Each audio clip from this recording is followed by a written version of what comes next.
Welcome back to another episode of Green Squad Chats. We've got Adam, Tom, Travis, and Marty here today, and we got kind of a fun topic today. We actually were just, Saturday morning, we do our call every Saturday morning. We never miss it. We just got off of that, and we're kind of continuing the conversation, talking about pricing and value and why some things cost what they cost. And so if y'all don't mind, I'm just going to kick it off with the story I was talking about with my baseball cards. I went home a few weeks ago back to where I was raised in Maryland, and I went home to a surprise. My grandfather, my pap, he had all of my baseball cards that I collected when I was a kid. They were all in one pile, all the binders, all the hard little plastic cases where you put your favorite cards or the ones you think are worth a whole bunch of money. They were all just sitting there for me. And I was like, oh man, I was like a little kid again. I forgot I had those. And all of a sudden I'm thinking, this is great. So what I do, I took them all, threw them in the car, brought them home.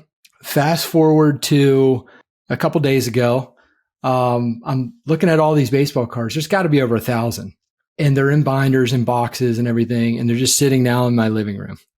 And so you can imagine my wife, my kids, they're not thrilled now that we have thousands of baseball cards sitting in the living room.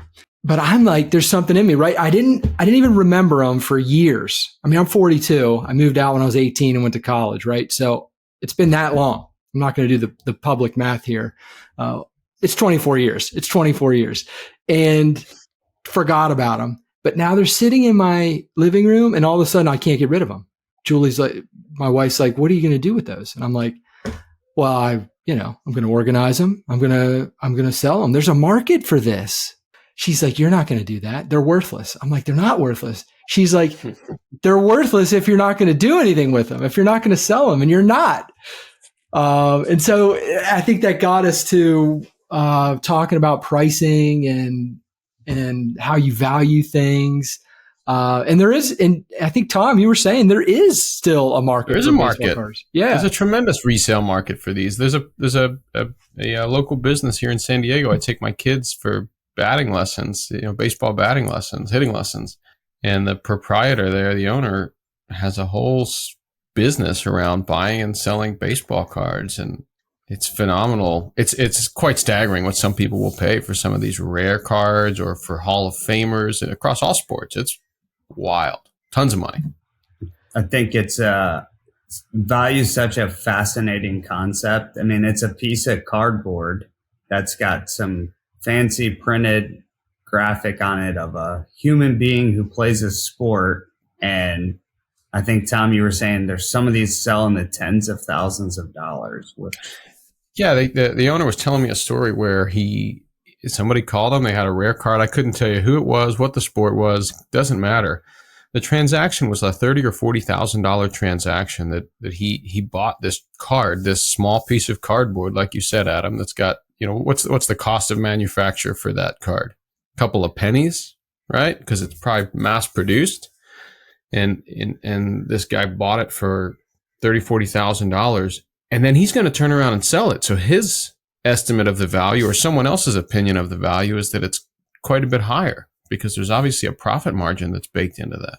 I think that's so foundational for business and what we do in real estate. I mean, business 101 is buy low and sell at a higher price, create a margin. I know we see this all the time in our active real estate business, where we flip and we wholesale. And sometimes somebody will call us with a mobile home on stilts in the water, near the water, that's completely run down. And the owner will say the owner's perceived value of that property will be $1 million. Or it'll just be, hey, I just want to get rid of it. I'll take $5,000. Us as an investment company, we have to look at it through the lens of perceived value from all kinds of different types of investors. What type of investor wants this mobile home on the water, on stilts, run down, and what price could we sell it at? And we lock something up like that for 10,000 and maybe we want to wholesale it. It's like, can we get 25,000 for it? In my mind, there's no way anybody's buying this, but let's just put it out to the world to see what its value is. And then lo and behold, we'll have somebody come in and buy that thing for 25,000 and we'll make the difference between 10 and 25,000. And it happens on the other end of the spectrum too. And I don't know why that guy bought it. You never know why they value it. Maybe they have family. Maybe that's where they live and they have extra family coming over. We just had a beautiful home in Sarasota. The person who completely furnished, completely ready to go, could be midterm rental, could be short-term rental. Just, it's an amazing home. Why they're calling an investment company to sell it fast, you just never know. They bought it for $495 and we put it under contract for $430 and it's probably worth close to $550. And there's margin there. We think it's worth $550 because that's what other things are selling for. But we don't know if there's a cash buyer who would come in if we get it at $430 and pay us $450. So we put it out to the world and somebody wants to buy that. They can have extra family members stay there when they come in town. They want to reduce they want to add more real estate to their portfolio. The person selling it bought it at $495. They're okay taking a loss because they got a lot of income coming in. They want to put that money elsewhere. You just don't know why, going back to the baseball card, the piece of cardboard, why is that valuable? You just don't know. And the way we value things, it's not just money, right? It's time, it's services, it's goods. All of these things have different valuations to different people, and successful business owners, entrepreneurs, folks that are successful in real estate understand that there are always exchanges of value that occur, and finding a way to structure deals, to sell goods, to offer services that drive value for everybody involved. Those are the folks that are successful. And so, Adam's example, super present and super relevant. A lot of real estate investors might look at that deal and say, that doesn't make sense. Well, it makes sense to the seller and it makes sense to the buyer. So therefore, they're both getting value and it's a good deal, right? So understanding how different parties in a transaction are going to perceive value and come out ahead. The folks that can then get ahead of that cycle, right? Maybe to jump back into that earlier conversation about the OODA loop, right? From John Boyd, people that can get through that circle faster, observe, orient, decide, and act, understanding everybody's perspective, you're going to see great success. I could camp on John Boyd for the rest of this podcast, but I'll spare you that. We know you can, Adam, so I'll have to jump in and kick it over to Marty. Is that the lead singer of Leonard Skinner? Is that who it is? Yes. Yeah, okay. Thought so. Yeah. Isn't that funny? Says the one Air Force guy on the call. Yeah. Yeah, I got no idea. Oh, man. Yeah, it's only the number one service member who's had the biggest impact on the military in the entire Air Force. Most Air Force guys don't even know who he is. Yeah. I'm in the Air Force. We're not in the military. That's fair. Hey, Marty, I feel like you were talking about a similar situation where there's a value. There's kind of what one person, a storage unit, right? Where one person has an idea of what it's worth. Another person the seller has a different idea. Weren't you talking about that today? Yeah. So there's a 60-something storage facility here in town that somebody's trying to sell. And I went and looked at it. And so we started walking around. I was like, man, there's a lot of units that don't have a lock on there. It's like, are they just not locking their stuff up? And he goes, no, the ones without a lock on it are the vacant ones. And I was just counting along. I was like, that's a lot of vacancy. And he goes, yeah, we're about 35% occupied. And so I was like, oh, okay. And I said, how'd you come up with this evaluation? He was asking $425,000. And he just said, no, that's just what I think it's worth. And I was like, so how did you come up with that? That's just what I think. He had no other reason except that's what he thinks. I said, did you come up with a replacement cost value? No. Are you doing it off income? No. Just what I think it's worth. So it's my job as the buyer to try and figure out what I think it's worth, and then see if we can come into an agreement in the middle there. So it's just, yeah, like Adam was saying, it's just funny what people think is a value, like a baseball card, a storage facility. It's all relative. We do this with sellers all the time. We obviously will buy people's house fast, and we'll pay all the closing costs, pay cash, all that stuff in Florida, right? Seller will call in, and their house will be in disrepair, and they'll want what Zillow says or what some agent might have told them, but they'll also want us to buy it in 3 days, and they also won't let us come look at it, right? So then we create gap to really identify what is valuable to them. We do what's called creating gap. As an example, we'd ask them all these questions, find out why they want to sell it. Well, they need to move fast. They need to move next week, and they need to go up to North Carolina because their grandma's sick and they got to help her grandma, and they got all this stuff going on. Could be a myriad of situations. So then they say, okay, so, what's the best price you can do on this? And they give us some astronomical number. We're like, okay, I understand. Ask them how they came up with that number. Hey, some agent told me. Then we'll ask them, well, what's more important to you? Moving fast and being in North Carolina with grandma in 3 days, or getting the highest price? So I have to, because the value that they're asking for is unrealistic a lot of times. So we have to create gap to understand truly, are you willing to trade equity for ease and speed of transaction? Does that make sense for you? Or is really money the most important thing? And if that is, that's also fair. But, you can't necessarily have your cake and eat it too, and understanding we're investors and our goal is to make money while also serving and meeting the client's needs. So then, Adam, what do you do if they say, well, time's more important? And so then you find a way to structure it to meet that demand, but then they're still unrealistic on their price, or they won't budge on anything else. Well, usually if they say time's more important, we're just helping them through their thought process. So we would say something like, okay, Marty, I understand. So what's most important to you is getting this thing sold, getting X amount of dollars in your pocket, and being able to move up to North Carolina with grandma and take care of her so that you can X, Y, and Z. If I can do all those things for you, would that be helpful? And they'd say, yeah, that would be helpful. Okay. I mean, it looks like other investors are paying around this price. I'm not saying that's what we would pay. And if I can be helpful and do X, Y, and Z for you, I'm just telling them I'm telling them back what they told me. This is what you want. What's the best price you can do? And then I've already told them where generally investors are going to be, so they know where I need to be. And then they're like, well, I mean, yeah, I guess if you could close, and you will pay all closing costs, X, Y, and Z, tell them all the benefits, then we find out if they're really, really ready to go or not. And if they're not ready to go, that's fine too, right? If they find out in this conversation that, you know what, I actually need that money, and that is more important than getting up to grandma in North Carolina, then we try to help them in a way that can get them the most money, whether that's a traditional list and sale with an agent, or maybe some type of creative finance terms, or maybe some type of novation deal. At the end of the day, we have to find out what's most important to them and give them the tool to achieve that in the way that makes sense for us too.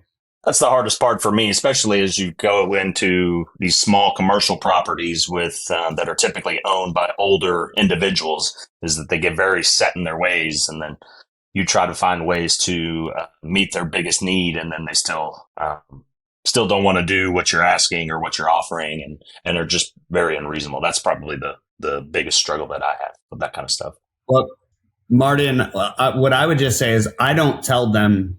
All I do is bring them to their own conclusion through asking great questions. I don't ever tell them anything.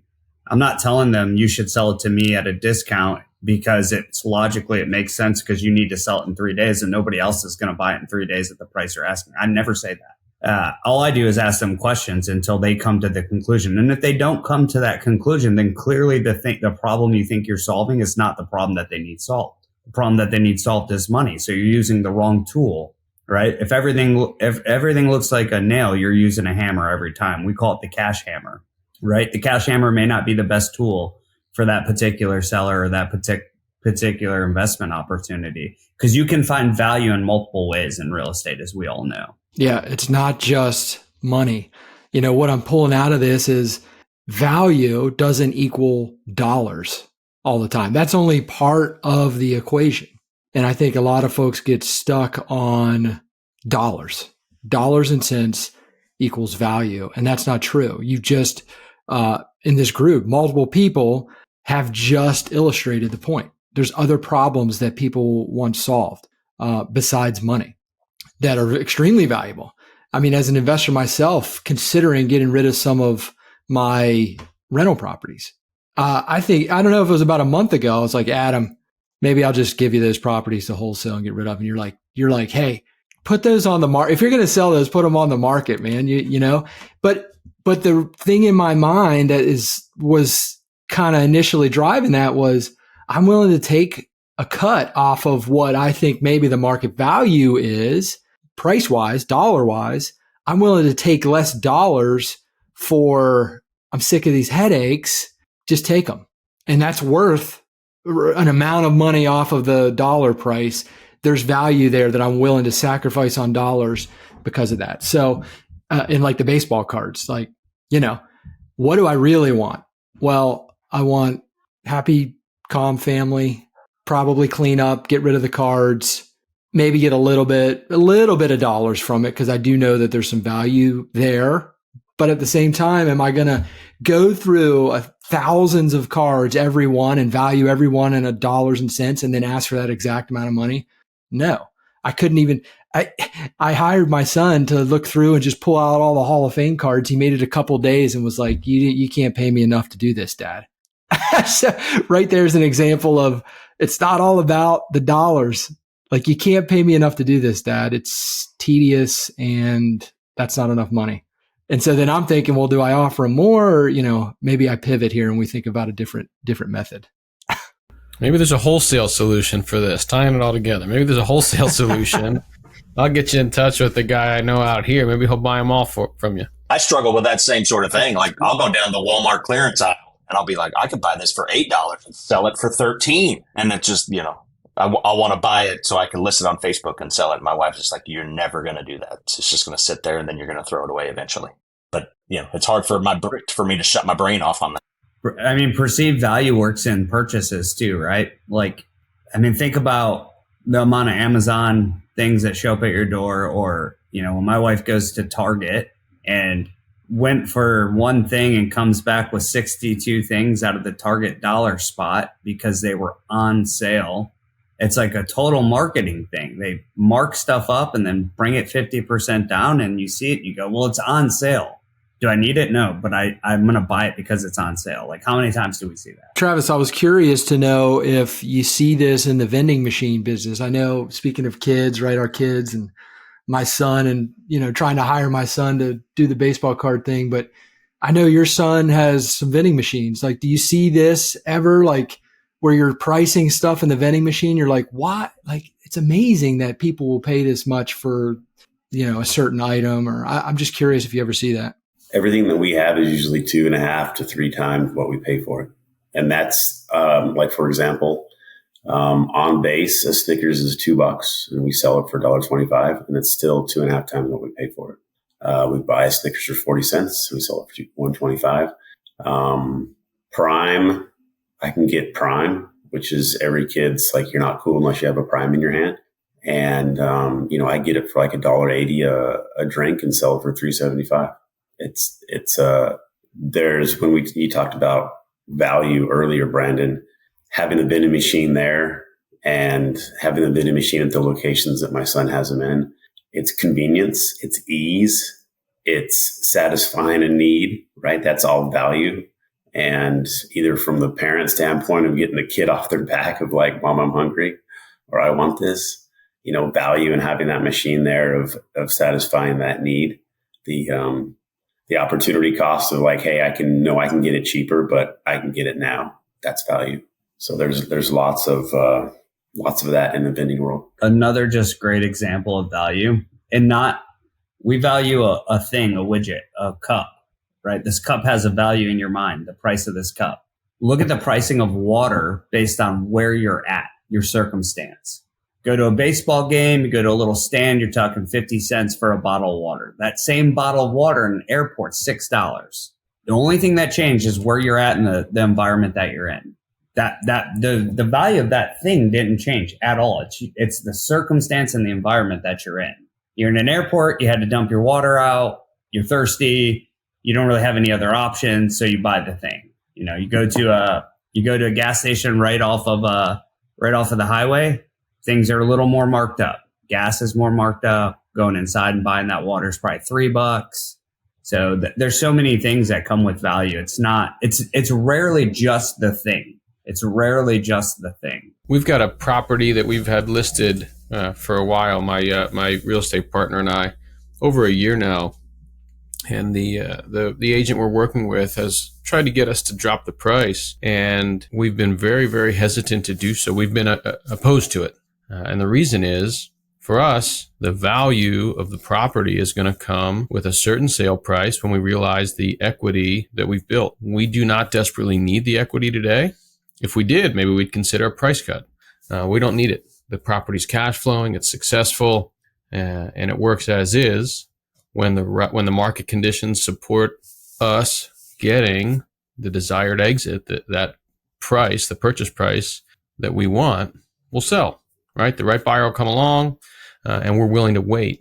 So for us, those are the things, the circumstances that Adam was talking to that are coming together to drive a certain valuation. And so understanding what all parties in a transaction want, right? Kind of full circle here.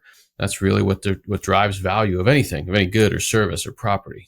Yeah, I'm interested, Brandon, on what you think. We got a lot of amazing listeners. All of our moms are listening to this for sure.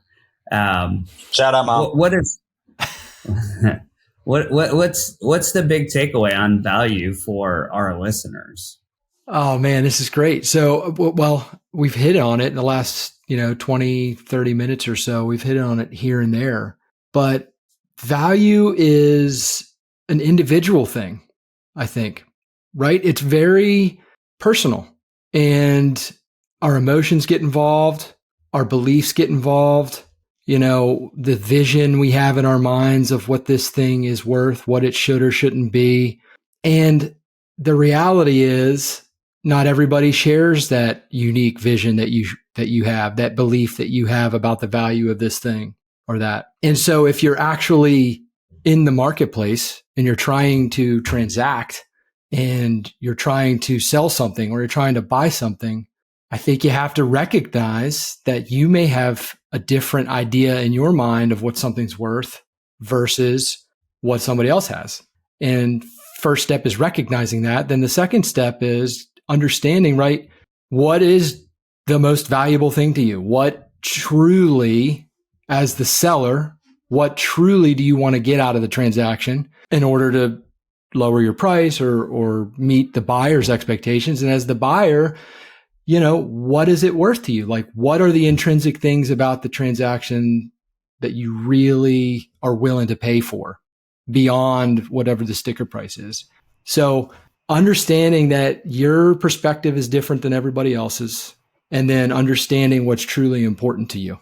What do you truly value beyond the dollars and cents? And maybe in a certain transaction, maybe it is strictly dollars and cents. I'm not saying that can't be, but I am saying that it's very individual and unique to you. So it's worth reflecting on that before you enter into a transaction to figure that out for yourself. I think one thing that the value that we try to bring is that when people listen to this podcast, right, you have 6 guys that are talking about their viewpoints, their understandings, like Brandon is saying. And so the joy of that, I think, and what makes this podcast kind of unique is that where we are, like all 5 of us are in different stages in our lives. We're in different stages of our real estate investing journey.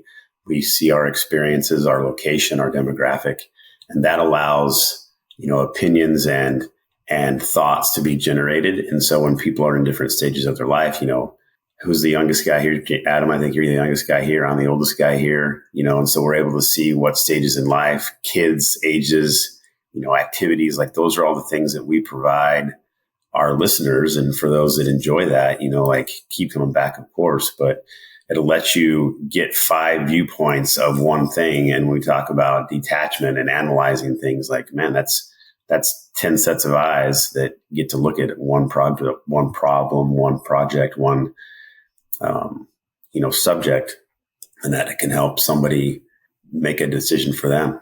That's important. That's value. That's awesome, Travis. Yeah, I think all these are great points. This is, this is the best hour of everybody's week with the Green Squad chats. That's going to do it for today. We're grateful for all the listeners. If you could do us a favor and give us a 5-star review if you like our podcast and it's brought you any value at all, and go check, if you like how we're produced and what you're hearing and you need somebody to help you with the podcast, go check out Dare to Podcast. That's our producer, and we're grateful for our great week, everyone.